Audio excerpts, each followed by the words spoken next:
30 डिसेंबर ते 4 जानेवारी परमहंस रामकृष्ण मौनी बाबांचा 121वा जन्मोत्सव सोहळा आपण सगळेजण पाहत आहात। त्यामध्ये 3 दिवस गणेश याग आणि नवचंडी यज्ञाचं आयोजन परमहंस रामकृष्ण मौनी बाबा संस्थांनी या ठिकाणी केलं होतं आणि त्यामध्येच 3 दिवसीय कीर्तन महोत्सव सुद्धा या ठिकाणी संपन्न होत आहे।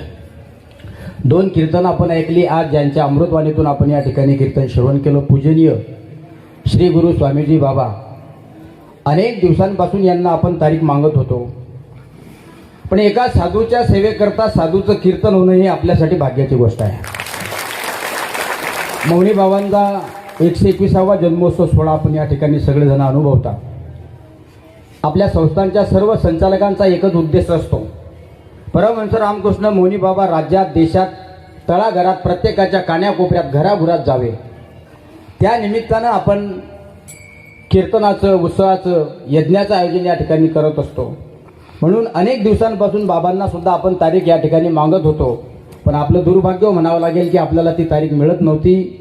सुदैवानं आपल्याला बाबांच्या 121व्या जन्मोत्सवाच्या निमित्तानं ही काल्याची सेवा मिळाली आणि आज बाबाच्या अमृतमय वाणीतून आपण काला चरित्र या ठिकाणी श्रवण केलं। नक्कीच बाबा आमचा सर्व भक्त परिवार, आमचा सर्व संचालक परिवार आपल्यावर खूप प्रेम करते आणि आपणही आमच्यावर कृपा आशीर्वाद असू द्यावेत अशी सदिच्छा व्यक्त करतो। आपण या ठिकाणी काल्याची कीर्तन सेवा समर्पण केल्याबद्दल परमहंस रामकृष्ण मौनी बाबा संस्थान संपूर्ण संचालक मंडळी यांच्या वतीने तुमचे धन्यवाद देतो, आभार व्यक्त करतो। फुल न फुलाची पाकळी म्हणून बाबांचा सत्कार करणं आपलं आद्य कर्तव्य आहे। म्हणून मी संस्थांचे अध्यक्ष आदरणीय संतोष बापू देशमुख यांना विनंती करतो, कृपया बाबांचा सत्कार करण्याकरता त्यांनी स्टेजवर यावं।